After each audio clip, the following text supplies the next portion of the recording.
Hey guys, James here for day 69, chronic fatigue syndrome, my friend, my enemy, my constant companion. How's it going? The lighting is weird again. Oh my goodness. I did kind of check this before I started. Anyway. Hi.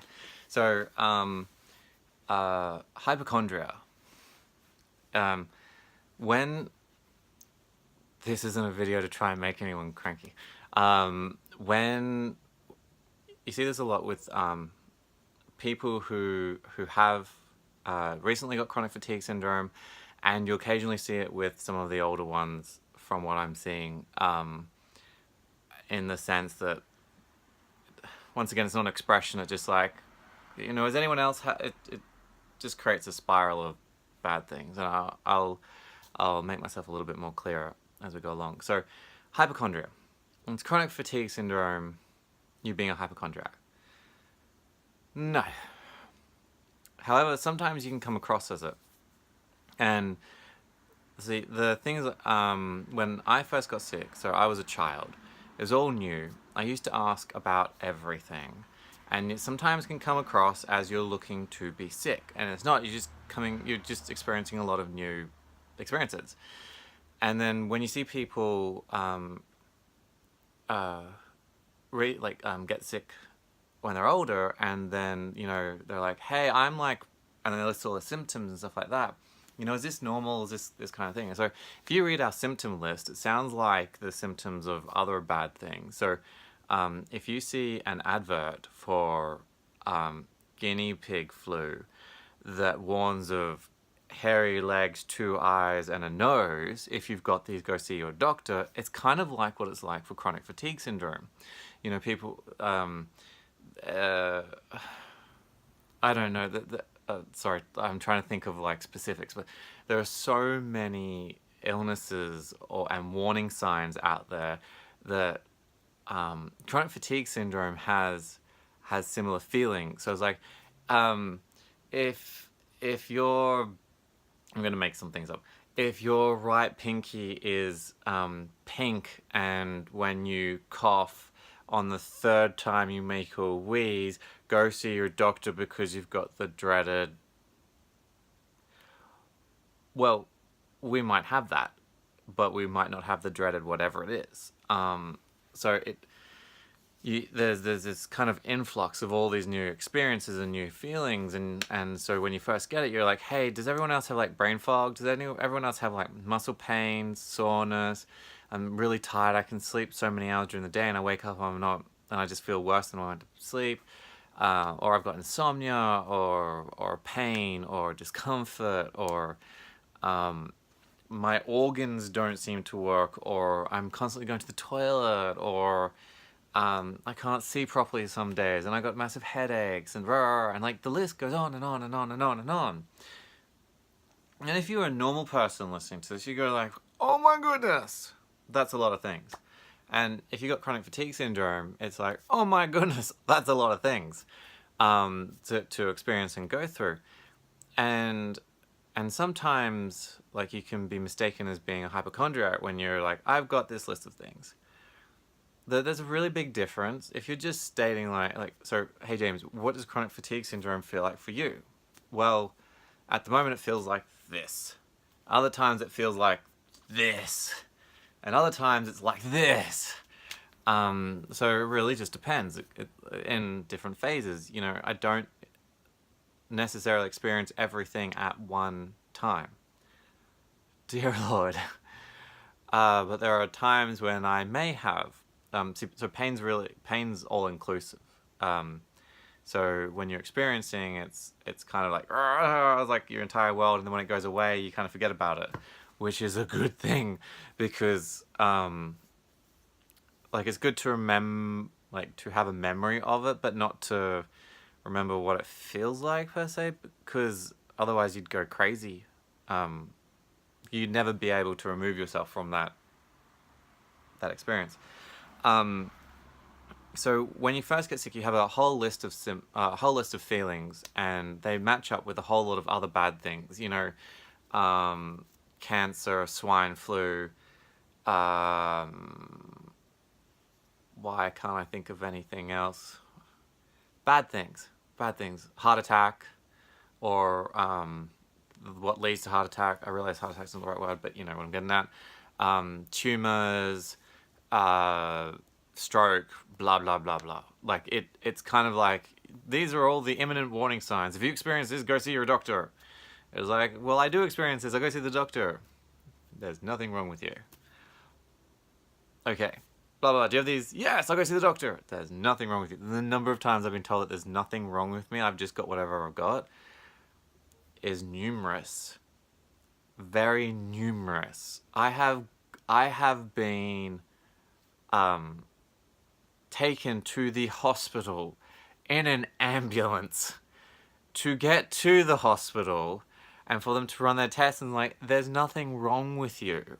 And like, are you sure? Are you positively sure? Because, you know, and it's just frustrating because if, the feelings are very real. And so when the doctors are saying, you know, there's nothing wrong with you, it's one part, well, yeah, I don't want cancer or something awful. And the other part is kind of like, sometimes it would just be nice if someone could put their finger on something.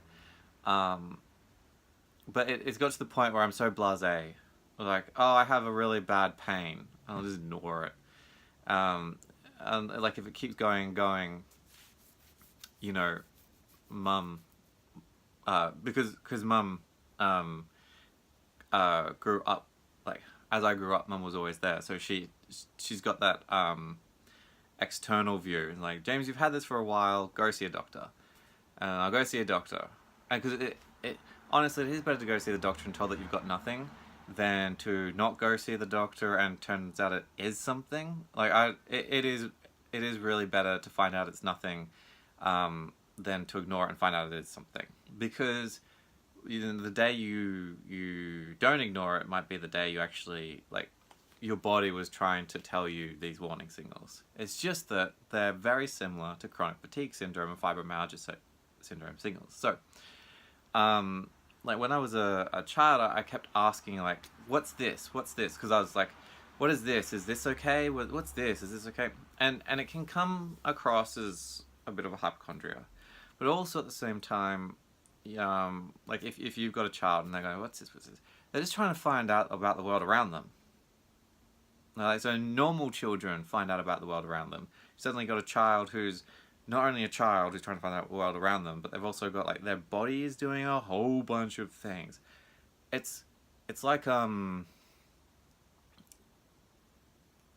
was going to use a puberty analogy, where, like your world's normal, and then you hit puberty, and there's all these changes in the body, and they're really, some can be quite, but you can, and what you can do is you can go and research, you can go and ask about it, and people are like, it's okay, it's natural, normal, alright, whatever you're going through, it's fine. It's kind of the same thing with chronic fatigue syndrome, except no one, like, we can go, yeah, it's fine, it's just chronic fatigue syndrome. No one can say, like, why, you know, why that pain is normal, why that feeling is normal, why that's normal. It's just something that we know is normal for us. So, it's also really good to learn about your body and learn about the signals that it's giving, because there is the chronic fatigue signals, and then you've got the normal signals that I've talked about before, and you want to try and, like, split them. The problem with that, with most kind of paying attention to things, is that you can start dwelling on them. You can give them too much attention, send signal to your brains, and then train it, and it will train it to loop, so that if something comes up, your brain's like, oh, James is really interested in that. Quickly, tell him about it. And then I'm like, oh my goodness, I'm really interested. And then, so you start this negative feedback loop. You know, it's constant kind of like, something's up, I give it energy, rah! And then your brain freaks out about it. So it goes like, this happens, and then I freak out about it, and then your brain goes, oh my goodness, there's something to freak out about it. And then it's like, releases adrenaline, and then that makes you feel worse. And then you're like, oh my goodness. And so you're just cycling it. It's really bad.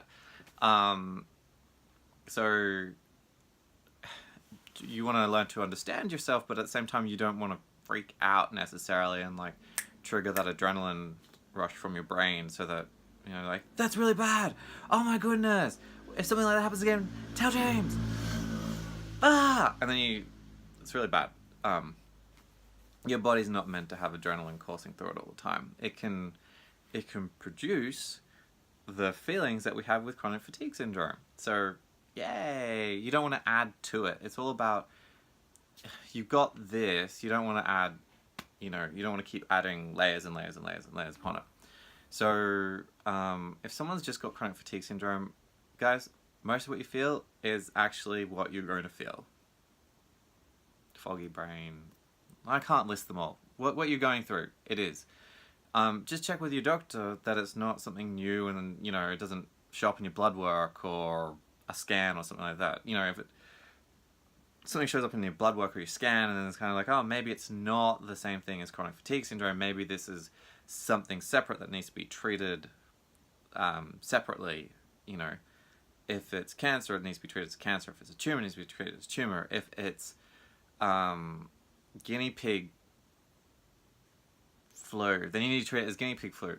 But you don't want to freak out about everything that you're feeling, which is easy to say, hard to do, but very important. So this has been a very big smooshy video on like all the symptoms and stuff like that with chronic fatigue syndrome. Don't start dwelling on it.